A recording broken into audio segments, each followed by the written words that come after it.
going on, guys? Today I am on a content roll.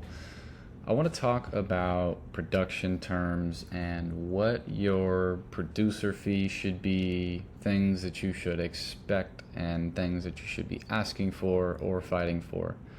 What I put here is a general one-pager of what we typically do. Keep in mind, every deal is different and it's really hard to be like, this is what we ask for every single time, no questions asked.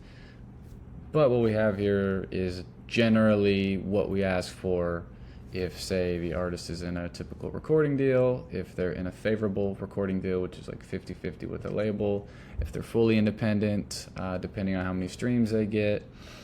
That's kind of where this comes into play. And then independent artists in distribution deals, and then sometimes there are full buyouts. Anyways, guys, today I have not only the one-pager, but also an email chain from a song that we just got paid $15,000 for. And as you can see, that says June 9th. So this is basically a week or so ago that this was done. But what you have right here is a song that came out sometime in February. And I had to blur out names and whatnot, but this entire email chain is us. This is Split Mind, management, everybody just constantly having a conversation, trying to figure out what's going on, reaching out to the artist team, the artist lawyers, and basically not getting a response for, let's see, something. Okay, cool. So March 15th is when we finally got a response. Do you see how many emails it took? And the brainstorming that we had to do as a team. Lawyers are on here, our lawyers are on here, our admin's on here, my business partner's on here, and we're just trying to figure out, hey, following up here, until eventually I reached out to the manager of the artist and I said, dude, what is going on? It has been weeks, the song is out, it's generating money, you need to make sure that we're getting paid. What you can see right here, March 15th is right when I was adding so-and-so, who handles all songs according to blah, blah, blah, to get us to a place where we're getting $15,000 for a beat. And some of this is because of our name and songs that we've produced and the song coming out without negotiating the terms. I'm not going to say that we love when artists do that, but when an artist team isn't on top of it and they make our lives really difficult, we're not usually going to budge very much on the production fee. So I want to go into this more. Artist recording deals. This is where an artist is essentially given up 80 to 85% of their master in exchange for a huge sum of money in recording budget from a label.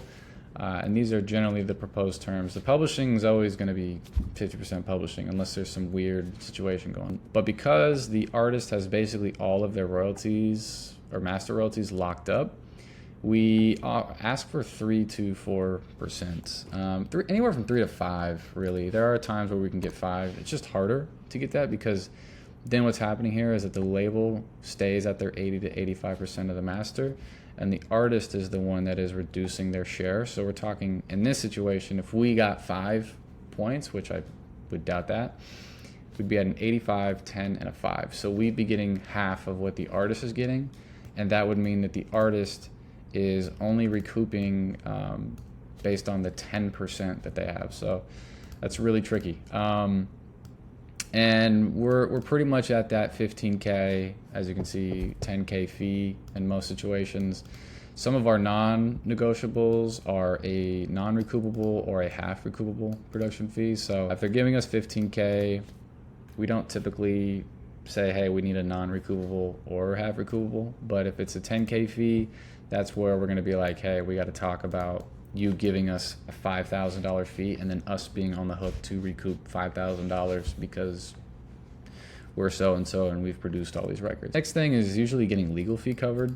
Like I said, if 15K is being met, we're going to be on the hook for recouping and a legal fee. But if we're not hitting our fee, then there's got to be somewhere, whether it be on the master side or recoupable or fee, that they're hooking us up.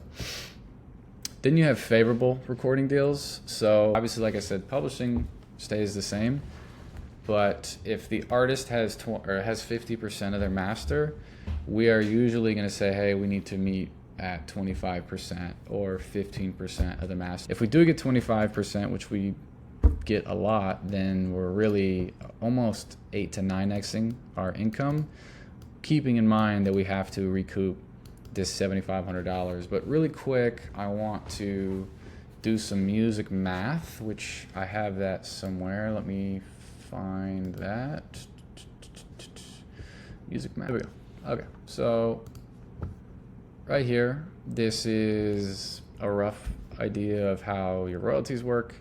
And this is assuming that there's only one producer, only one artist, and that there's a standard artist recording deal. So in this situation, we're using 50% publishing, 3 master points, and a 10K producer fee, which is, I wouldn't say standard, but when you're a more successful producer, I see these terms being thrown out a lot. 100% of publishing per million streams, I've been told by numerous administrators and publishers that it generates anywhere from $600 to $800 per million streams. So that would mean that the producer's getting $300 to $400, and same for the artist. However, on the master side, the average that I hear is $4,300, and like I said, it's hard to give an exact metric because there's so many different variables, whether it's, is this a Spotify premium account or a Spotify student account or a Spotify family plan or Tidal, which pays twice as much as others, or YouTube. They all pay differently. So this is just the average of what they all pay kind of put together.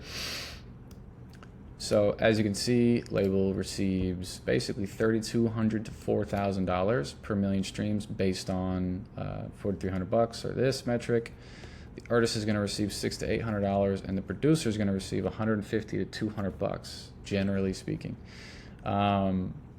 Labels are not participating in the publishing unless the artist is in a co-pub or the producer is in a co-pub, and then that's just 50% of whatever they are getting. And so, in simple terms here, I want to come back and simplify this. Is as a producer, you have the opportunity to make $450 to $500, $600 per million streams, assuming you're fully recouped. So a song, that would mean at 66 million streams, you would fully recoup your production fee at that point, and you would have generated an extra $19,700 on the publishing side. And that's the crazy part. That's why I say you have to be mindful of all these terms, because if you have 25% master royalties, then that would mean that you would be generating something like, so you'd be making $1,250 per million streams, which in this situation, if you were given a $7,500 production fee, you do that math again, 7,500 divided by 1,250. The song only has to get 6 million streams before you have fully recouped this, and now you're making $1,250 per million streams on the master recording side, and you're making your music publishing, which is $300 to $400 per million. So in that situation, you're basically cranking out $1,600 to $1,700 per million streams. So if that song becomes a hit, or if it does radio, which is a completely different conversation. I hear rumors that Sirius XM pays something like $1 per radio spin. I don't know how true that is. And that radio pays really, really good as well. So when you hear a song on the radio all the time, that's really where music publishing becomes significant.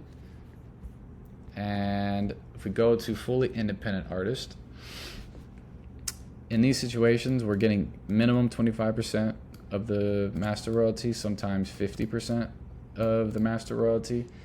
And there's a song we recently produced, well, it was probably 6 months ago, but at the time, the artist was like, hey, are you good with 15% of the master? And we almost agreed to it because we're like, whatever, small artists don't really care. And then the song blew up, and now it has something like 6 or 7 million streams, and we own 50% of the master with another producer, so really 25%. But if you just do the math on that, that's once again $1,250 times 6 million. Funny enough, $7,500. So we took zero fee, they covered our legal fee, and we have netted something like $7,500 from a song that we almost were like, whatever, artist isn't popping, who cares? So make sure you're always getting a good deal regardless of where the artist is in their career, because if they blow up, you're going to be really sick. And I've paid the price on that 100 times, being like, yeah, whatever. So this is when an artist is going to give 20% usually to a distributor, and that distributor is going to handle marketing and making sure they get on playlists and all this other stuff in exchange for some of the equity on their master.